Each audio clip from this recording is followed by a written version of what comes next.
അബീമിസാണ്. മക്കളെ ഇതാ നമ്മുടെ എക്സാം ടൈമൊക്കെ വളരെ അടുത്തെത്തിയല്ലേ. സോ ഇന്നത്തെ വീഡിയോയിൽ നമ്മൾ അടിപൊളിയായിട്ട് ഡിസ്കസ് ചെയ്യാൻ പോകുന്നത് എക്സാം ഓറിയന്റഡ് ആയിട്ടുള്ള ഒരു ഷുവർ ക്വസ്റ്റ്യൻ ആണ്. നമ്മുടെ മുൻ വർഷങ്ങളിൽ നമ്മളോട് ചോദിച്ചിട്ടുള്ള ക്വസ്റ്റ്യൻ ആണ്. അപ്പോൾ ഈ ടൈപ്പ് ഓഫ് ക്വസ്റ്റ്യൻസ് തന്നെയായിരിക്കും നമുക്ക് ഇത്തവണയും ക്വസ്റ്റ്യൻ പേപ്പറിൽ കണ്ടിട്ടുണ്ടാവുക. അപ്പോൾ നിങ്ങൾ ഇതിൻ്റെ ഇമ്പോർട്ടൻസ് മനസ്സിലാക്കി മാക്സിമം നിങ്ങളുടെ ഫ്രണ്ട്സിനൊക്കെ എന്ത് ചെയ്യുക, ഷെയർ ചെയ്ത് കൊടുക്കുക. അപ്പോൾ നമുക്ക് സ്റ്റാർട്ട് ചെയ്യാം. എക്സാം ഓറിയന്റഡ് ആയിട്ടുള്ള ഒരു ക്വസ്റ്റ്യൻ ആണ്. അതാ നോക്കിക്കേ. The fisherman's wife is very happy to see her mother's face in the mirror. ഫിഷർമാൻ്റെ ഭാര്യ വൈഫ്, നമുക്ക് ആ മിറർ എന്ന് പറയുന്ന ചാപ്റ്ററിൽ നിന്ന് ഒരു ക്വസ്റ്റ്യൻ ആണല്ലേ. ഫിഷർമാൻ്റെ വൈഫ് ആ മിററിൽ അവരുടെ ഫേസ് കണ്ടപ്പോൾ അത് അമ്മയുടെ ഫേസ് ആണെന്ന് മനസ്സിലാക്കിയിട്ട് ഭയങ്കര സന്തോഷത്തിലായിരുന്നു. She wants to write a letter to her mother about it.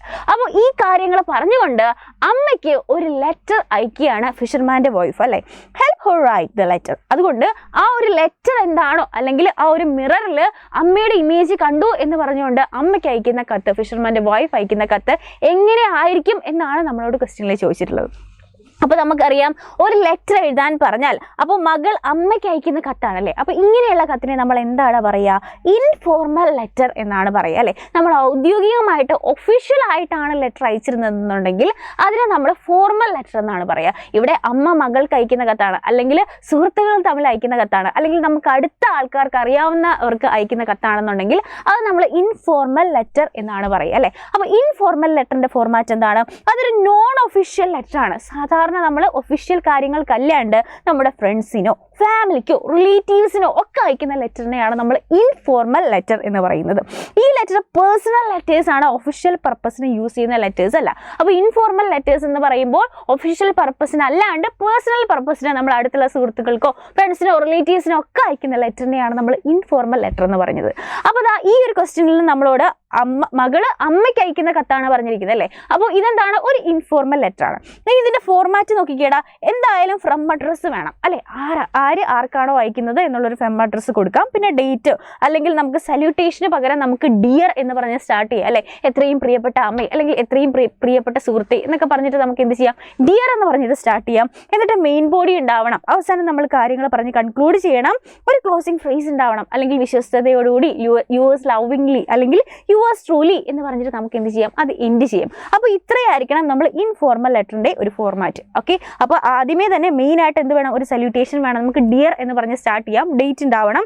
എന്നിട്ട് മെയിൻ ബോഡി എഴുതണം. അവസാനം ക്ലോസ് ചെയ്ത് വിത്ത് ലവിംഗ്ലി അല്ലെന്നുണ്ടെങ്കിൽ യുവേഴ്സ് സിൻസിയർലി എന്നൊക്കെ പറഞ്ഞിട്ട് നമുക്കത് എൻഡ് ചെയ്യാം. ഇത്രയും കാര്യങ്ങൾ നിങ്ങൾ ഓർത്ത് വെക്കുക ഇൻഫോർമൽ ലെറ്റർ എഴുതാൻ പറയുമ്പോൾ.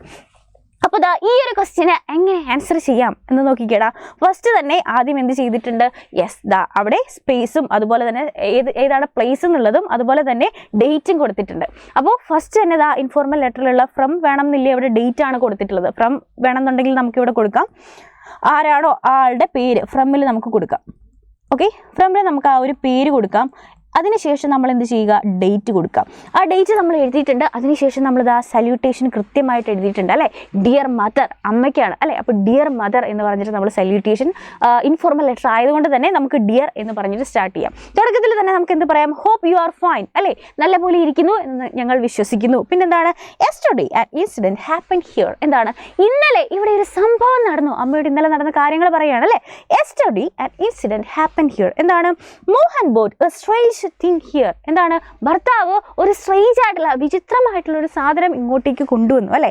He got it from the shore. എവിടെ നിന്നാണ് അത് കിട്ടിയത്? കടൽ തീരത്ത് നിന്ന്, ഷോറിൽ നിന്ന് കിട്ടിയ ഒരു വിചിത്രമായിട്ടുള്ള സാധനം മോഹൻ ഇങ്ങോട്ടേക്ക് കൊണ്ടുവന്നു എന്നാണ് പറയുന്നത് അല്ലേ. When I looked into it, I saw your face. ഞാൻ ആ വിചിത്ര വസ്തുവിലേക്ക് നോക്കിയപ്പോൾ ഞാൻ അമ്മയുടെ മുഖമാണ് കണ്ടത് അല്ലേ. When I looked into it, I saw your face. ഞാൻ അമ്മയുടെ മുഖമാണ് അതിൽ കണ്ടത്. You seem little younger. പക്ഷേ അതിൽ നോക്കിയപ്പോൾ അമ്മയ്ക്ക് ഇത്ര പ്രായമില്ല. അമ്മ കുറച്ചും കൂടെ പ്രായം കുറഞ്ഞ യുവത്വത്തോടു കൂടിയാണ് തോന്നിയത് അല്ലേ. അമ്മയ്ക്ക് കുറച്ചും കൂടെ യങ്ങറായിട്ട്, അമ്മയ്ക്ക് കുറച്ചും കൂടെ പ്രായം കുറവായിട്ടാണ് എനിക്ക് തോന്നിയത്. I looked again and again at you. ഞാൻ പിന്നെയും അമ്മയെ നോക്കി അല്ലേ. But mother, the thing is not with us. പക്ഷേ ഇപ്പോൾ ആ സാധനം ഞങ്ങളുടെ കൂടെ ഇല്ല അല്ലേ. We fought for it and it fell down on the floor. ഞങ്ങൾ അതിന് വേണ്ടിയിട്ട് അടി വെച്ച് അവസാനം അത് താഴെ വീണു അല്ലേ. And broke into pieces. അങ്ങനെ അത് പല കഷ്ണങ്ങളായി ചിതറിപ്പോയി. അപ്പോൾ ഭർത്താവ് ഒരു വിചിത്രമായ വസ്തു, ഷോളിൽ നിന്ന് കിട്ടിയ ഒരു വസ്തു കൊണ്ടുവന്നു. ഞാൻ അതിലേക്ക് നോക്കിയപ്പോൾ എനിക്ക് അമ്മയുടെ ഫേസ് കാണാൻ പറ്റി. പക്ഷേ അമ്മയുടെ ഫേസ് തന്നെ കുറച്ചും കൂടെ പ്രായം കുറഞ്ഞ, മുമ്പ് പണ്ട് അമ്മ എങ്ങനെയായിരുന്നു, കുറച്ചും കൂടെ പ്രായം കുറഞ്ഞപ്പോൾ അമ്മ എങ്ങനെയായിരുന്നു ഉണ്ടായിരുന്നത്, അതുപോലെയാണ് എനിക്ക് കാണാൻ പറ്റിയത്. പക്ഷേ ആ സാധനം ഇപ്പം ഞങ്ങളുടെ കയ്യിലില്ല. ഞങ്ങൾ അതിന് വേണ്ടിയിട്ട് അടിവെച്ച് അത് താഴെ വീണ് പൊട്ടി പല കഷ്ണങ്ങളായി മാറി അല്ലേ. വിത്ത് ലവ് അവസാനം ലീവ് ടേക്കിംഗ് ആണല്ലേ. വിത്ത് ലവ് അല്ലെങ്കിൽ യുവർ സിൻസിയർലി എന്നൊക്കെ നമുക്ക് വേണമെങ്കിൽ പറയാം അല്ലേ. വിത്ത് ലവ് ആരാണോ പേര്, അതുപോലെ ഒപ്പ്. അപ്പോൾ ഇത്രയും കാര്യങ്ങളാണ് നമ്മൾ എന്ത് ചെയ്യേണ്ടത്, ഇൻഫോർമൽ ലെറ്ററിന് എഴുതേണ്ടത് അല്ലേ. ഒരു ഫ്രം ആരാണോ അയാളുടെ പേര്, അഡ്രസ്സ് എഴുതുക, അതുപോലെ തന്നെ ഡേറ്റ് എഴുതുക, സല്യൂട്ടേഷൻ എഴുതുക, പറയാനുള്ള കാര്യങ്ങൾ നമ്മൾ ആ ഒരു പാരഗ്രാഫിലാക്കി പറയുക. അവസാനം നമ്മളൊരു ലീവ് ടേക്കിംഗ് എടുക്കുക. എന്നിട്ട് നമ്മൾ എന്താണ് വിത്ത് ലവ് എന്നൊക്കെ പറഞ്ഞിട്ട് നമുക്കത് എൻഡ് ചെയ്യുക. അപ്പോൾ ഈ ഒരു മോഡലിലായിരിക്കണം ഇൻഫോർമൽ ലെറ്റർ നമ്മൾ എഴുതേണ്ടത്. അപ്പോൾ എങ്ങനെയാണ് ഇൻഫോർമൽ ലെറ്റർ എഴുതേണ്ടതെന്ന് അടിപൊളിയായിട്ട് മനസ്സിലായി എന്ന് മിസ് വിശ്വസിക്കുന്നു. യൂസ്ഫുൾ ആയിട്ടുണ്ടെന്നുണ്ടെങ്കിൽ ഫ്രണ്ട്സിന് ഷെയർ ചെയ്യാൻ മറക്കരുത്. അപ്പോൾ നമുക്ക് ഇനിയും കാണാം. അതുവരെ bye bye and take care.